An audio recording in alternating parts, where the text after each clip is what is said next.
अध्यक्ष जी, आप लोग साइड हो जाइए। 18वीं विधानसभा के अध्यक्ष के रूप में सर्वानुमति से आपके चयन के लिए मैं पूरे सदन की ओर से आपका अभिनंदन करता हूं और आपको बधाई देता हूं।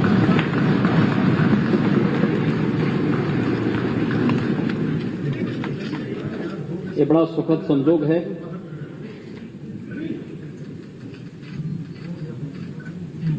कि आपसे पहले 17 महानुभावों ने इस पद को सुशोभित किया और आप 18वें अध्यक्ष के रूप में देश के सबसे बड़े राज्य के विधानसभा के अध्यक्ष के रूप में आज इस पद पर आसीन हुए हैं।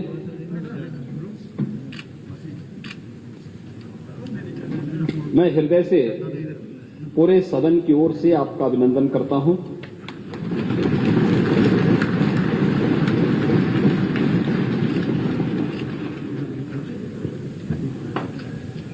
हमारे शास्त्र हमें एक बात के लिए प्रेरणा देते हैं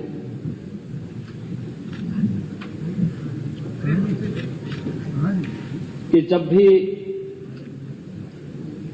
महान बनने का कोई अवसर मिले तो हमें इस अवसर से वंचित नहीं होना चाहिए। तैत्तिरीय उपनिषद ने भी कहा है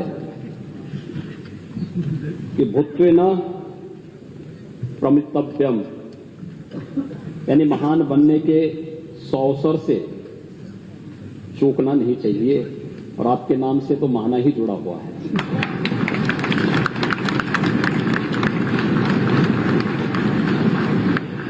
स्वाभाविक रूप से लोकतंत्र के इस गौरवपूर्ण आसन पर विराजमान होना ये किसी भी सदस्य के लिए न केवल अभिनंदनीय है बल्कि गौरवपूर्ण भी। और फिर इस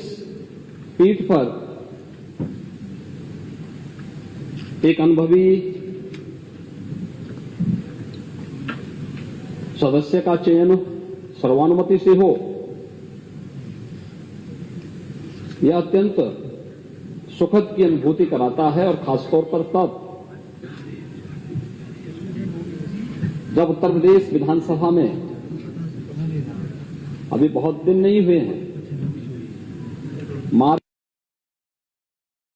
प्रथम सप्ताह में दोनों ओर से मिसाइलें चल रही थी और उस समय हर व्यक्ति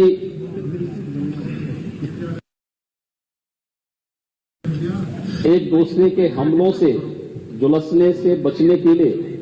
अपने अपने स्तर पर प्रयास कर रहा था। लेकिन ये भारत में ही संभव हो सकता है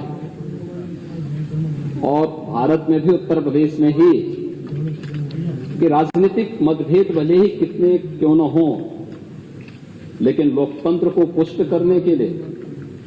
सर्वानुमति का रास्ता अपनाने और लोकतंत्र की गरिमा को और उसकी मर्यादा को बनाए रखने के लिए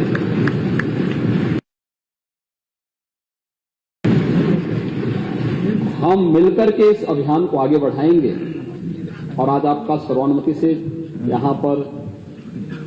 चयन हुआ है, ये सचमुच भारत की उन मजबूत लोकतांत्रिक परंपराओं को और भी मजबूत करता है और भी पुष्ट करता है। मैं इसके लिए सत्ता पक्ष और विपक्ष से जुड़े हुए अपने सभी माननीय जो नेतागण हैं, नेता प्रतिपक्ष और सभी दलों के अपने नेताओं के साथ साथ नवनिर्वाचित सभी माननीय सदस्यों को भी मैं हृदय से उनके चुनाव के लिए और आपके चुनाव के लिए भी मैं उन सबका हृदय से अभिनंदन भी करता हूं और धन्यवाद भी देता हूं।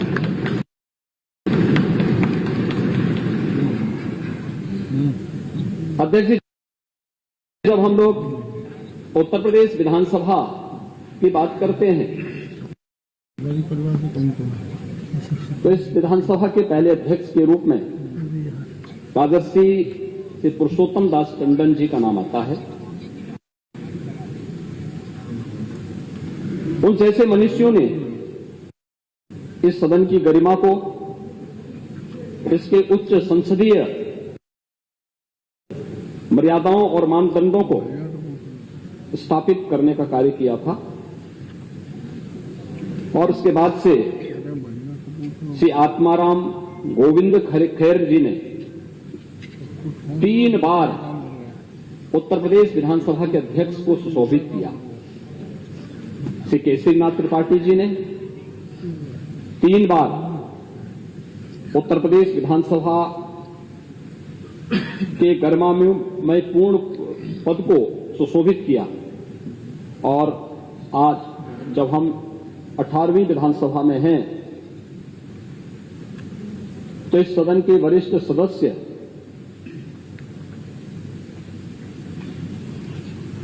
श्री माता प्रसाद पांडे जी ने भी 2 बार विधानसभा अध्यक्ष के पद को सुशोभित किया है। आज भी इस सदन के माननीय सदस्य चुने गए हैं।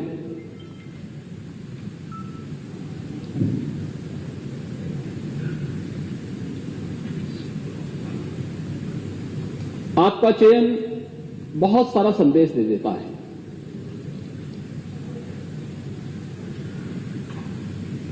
ये संदेश अध्यक्ष पद जैसे गरिमामय पद के लिए तो है ही, हमारी लोकतांत्रिक परंपराओं को पुष्ट और मजबूत करने की दृष्टि से भी महत्वपूर्ण है और उससे भी महत्वपूर्ण कि लोकतंत्र के जो 2 पहिए हैं, एक सत्ता पक्ष है, एक विपक्ष है,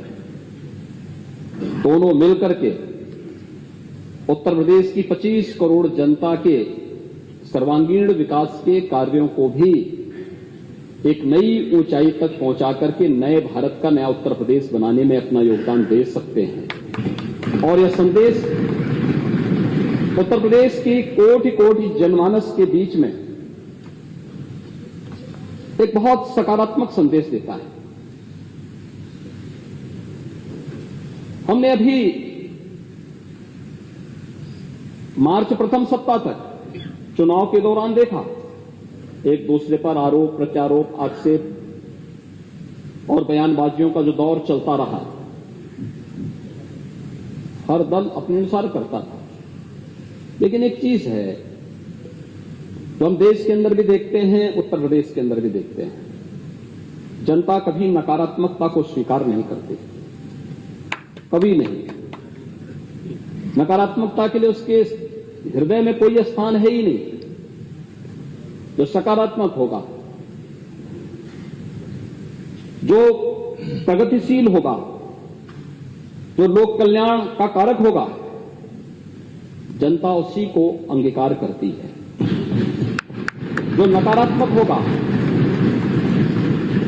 हमारे समाज ने, हमारे देश ने कभी भी नकारात्मकता को कभी भी कोई महत्व नहीं दिया। नकारात्मकता जीवन में कभी प्रगति नहीं कर सकती है। सकारात्मकता से ही हम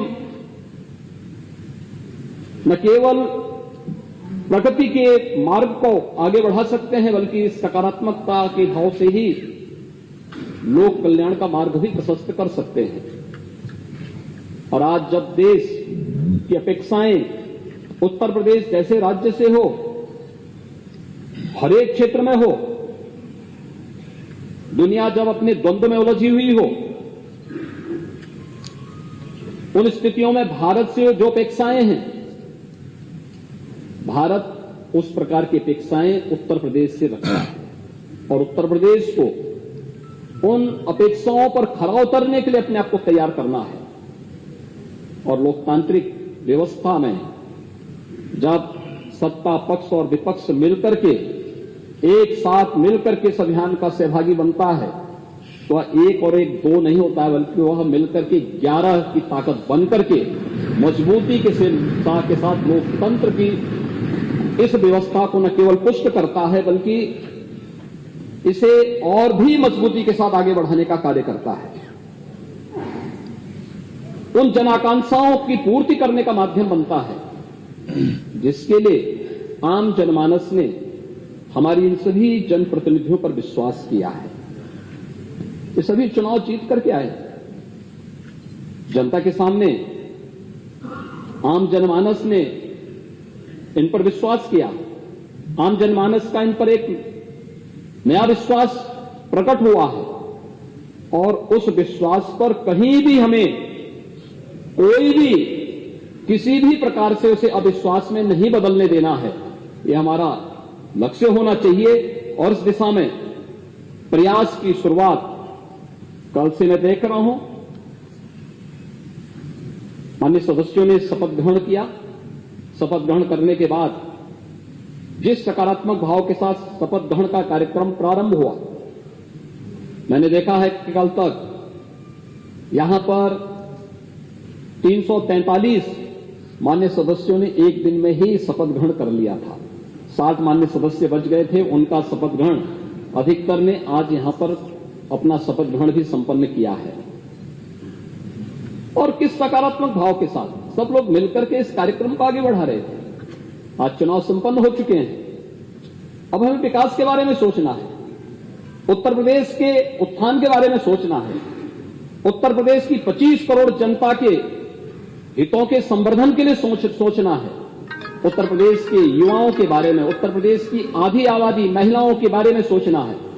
उत्तर प्रदेश के किसानों के बारे में सोचना है, उत्तर प्रदेश के मजदूरों के बारे में सोचना है और उत्तर प्रदेश के उन सभी दबे कुचले लोगों के बारे में जिनकी आवाज को देने का माध्यम लोकतंत्र ने उन्हें एक वोट के रूप में दिया है, उस आवाज को भी अब आगे बढ़ा करके शासन की योजनाओं से इसे मजबूती के साथ जोड़ने का कार्य अब सदन करे। इस विश्वास के साथ उसका एक प्रतिरूप आज विधानसभा अध्यक्ष के रूप में सर्वसम्मति से आपके चयन की इस प्रक्रिया का होना इस बात को मजबूती से और मजबूत करता है कि हम सब मिलकर के इस सदन की उच्च मर्यादाओं को, उच्च परंपराओं को आगे बढ़ाने का कार्य करेंगे और आज आपका चयन उसका एक उदाहरण भी है। देश के अंदर विभिन्न विधानसभाएं, उत्तर प्रदेश की विधानसभा के अंदर क्या कुछ हो रहा है इसको बहुत नजदीक से देखती है। मुझे याद है जब पिछले कालखंड, पिछले 17वीं विधानसभा में इस सदी की सबसे बड़ी महामारी के दौरान हम लोगों ने विधानसभा के सत्र को यहां पे संचालित करने का निर्णय लिया। बहुत सारे प्रश्न उठ रहे थे कि कोरोना में सदन चलाना क्या आवश्यक है। हम लोगों ने कहा देखिए संवैधानिक बाध्यताएं हैं और विधायी कुछ कार्य संपन्न होने आवश्यक है, इस से हम लोग उसकी कोई व्यवस्था देने जा रहे हैं। हम लोगों का सत्र बहुत संक्षिप्त सत्र था, लेकिन सत्र कैसे हमने संचालित किया है, विभिन्न राज्यों से मेरे पास फोन आते थे कि कैसे आपने सदन का संचालन किया, कैसे इस कार्यक्रम को आगे बढ़ाया। और 17वीं विधानसभा तो इस मामले में बहुत रिच रही है कि उसने बहुत सारे ऐसे कार्य किए जो वास्तव में कार्यकाल 17वीं विधानसभा में सरकार को भी, माननीय सदस्यों को भी 3 वर्ष का ही कार्यकाल का एक अवसर प्राप्त हुआ था। 2 वर्ष कोरोना जैसी महामारी से जूझते हुए व्यतीत हुए, लेकिन उन 3 वर्षों में भी पहली बार सस्टेनेबल डेवलपमेंट गोल्स पर सदन में चर्चा हो सके और लगातार 36 घंटे तक चर्चा चल सके। शिक्षा के क्षेत्र में, स्वास्थ्य के क्षेत्र में, गरीबी उन्मूलन के क्षेत्र में, अन्नदाता किसानों के लिए, पर्यावरण के लिए कैसे हम उस विकास की प्रक्रिया को सतत बढ़ाने के लिए कार्य कर सकेंगे, इस पर चर्चा होती, इस पर इसी सदन में राष्ट्रपिता महात्मा गांधी की 150वीं जन्म जयंती के अवसर पर लगातार 36 घंटे तक हमारे सदन का चलना मान्य सदस्यों के मन में आम जनमानस के प्रति बसी व भावना को प्रदर्शित करने का एक माध्यम बना था। उसने देश के अंदर एक बहुत सकारात्मक संदेश दिया। मेरे पास तमाम संस्थाओं की ओर से इस बारे में संपर्क किया गया, कैसे इस कार्यक्रम को चलाया गया, क्या गोल्स निर्धारित हुए हैं, सरकार ने उस गोल्स को अचीव करने के लिए अपने आगे की रोड मैप क्या तैयार किया है। इन सब पर एक सकारात्मक पहल आगे बढ़ी थी। यही सदन था जब हम लोगों ने 2019 में इसी सदन में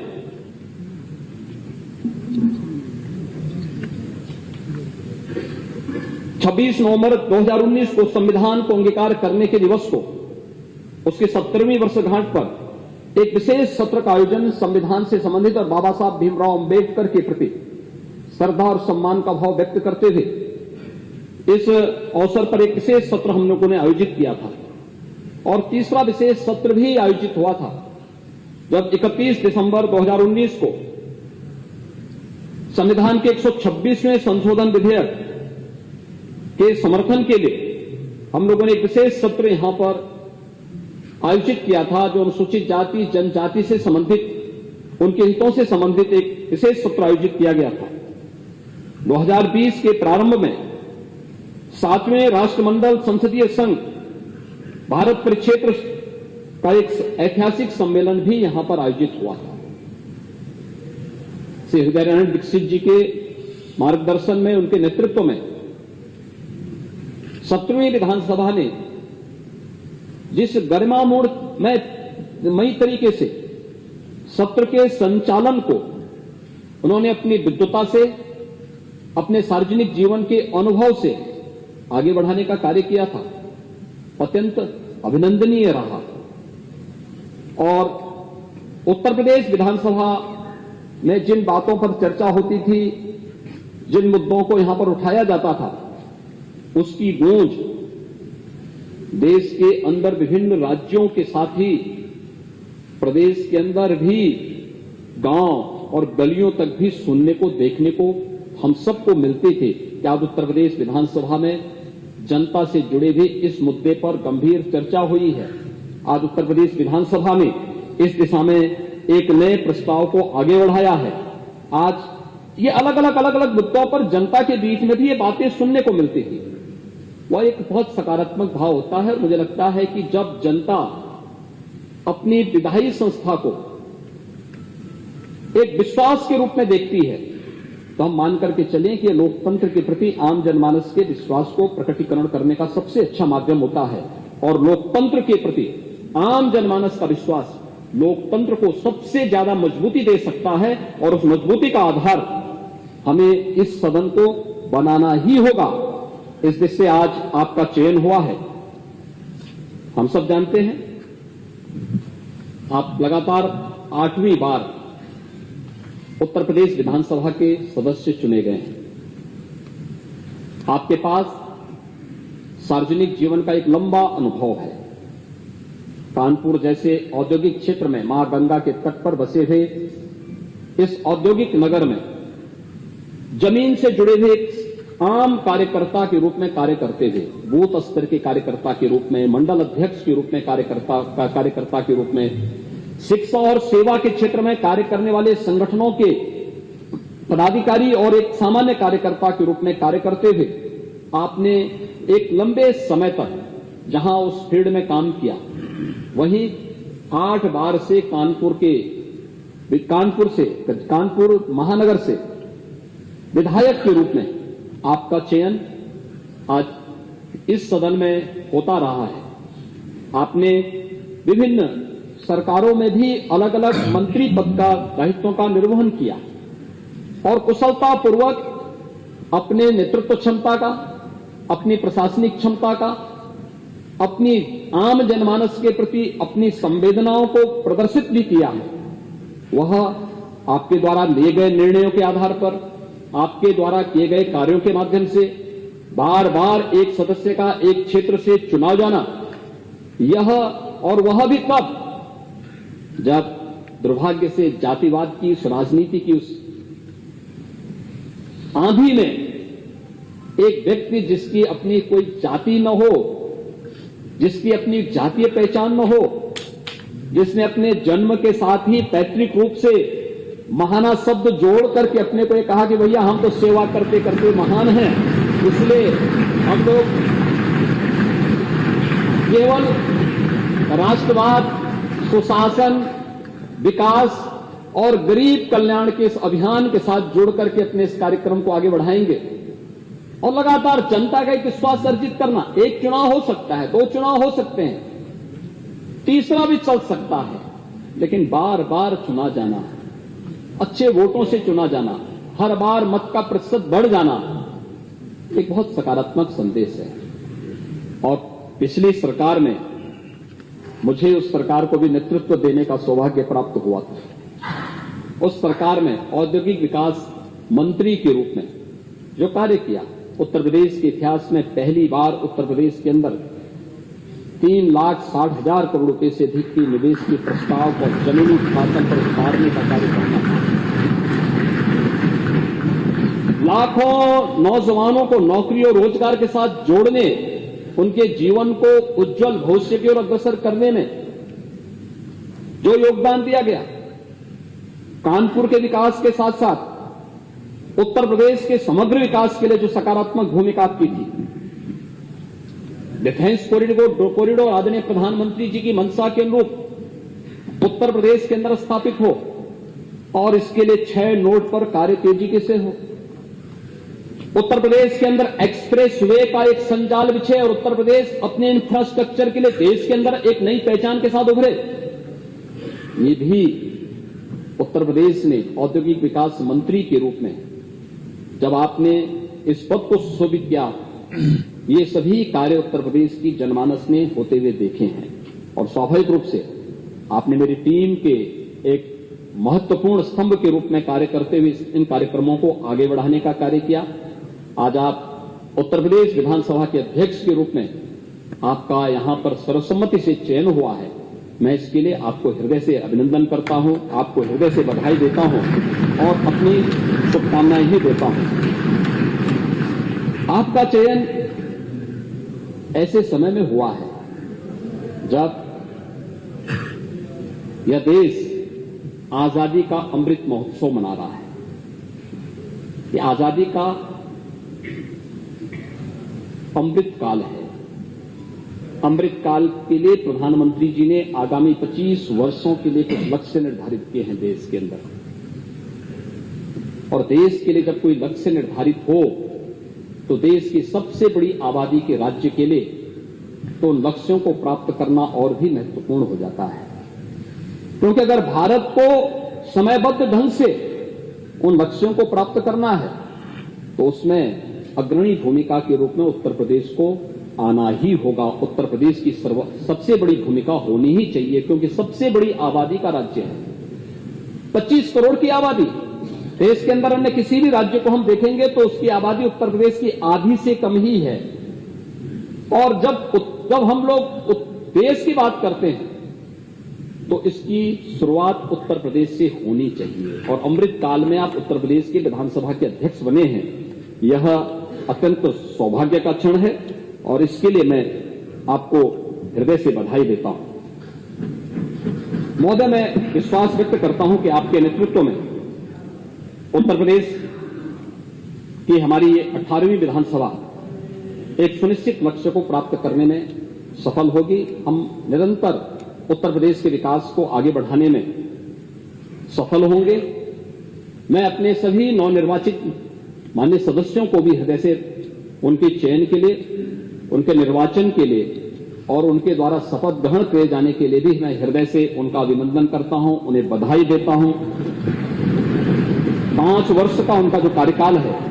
ये जन अपेक्षाओं पर खरा उतरने का एक उन्हें माध्यम मिला है। अगर शासन की योजनाओं को समयबद्ध ढंग से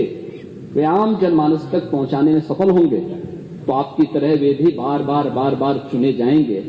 और इन्हीं में से कोई सदस्य एक दिन उस पद को सुशोभित करके फिर से अध्यक्ष पद को आगे बढ़ाने का कार्य करेगा। ये जानने का सीखने का, क्योंकि सदन की परंपराएं तो हम लोग परंपरागत रूप से आगे बढ़ाते हैं। जो कुछ भी हम सीखते हैं, जानते हैं, संसदीय कार्यों के माध्यम से जो कुछ भी अनुभव हमारे सामने आता है, वही परंपराएं आगे बढ़ती हैं और सदन की परंपराएं इसी रूप में आगे बढ़ती रहेंगी। एक बार फिर से मैं आपको इस पद पर चयन के लिए हृदय से, अपनी ओर से, पूरे सदन की ओर से, पार्टी की ओर से हृदय से बधाई देता हूं, आपका अभिनंदन करता हूं और विश्वास व्यक्त करता हूं कि उत्तर प्रदेश विधानसभा अध्यक्ष के रूप में आप उत्तर प्रदेश के सदन की मर्यादा को,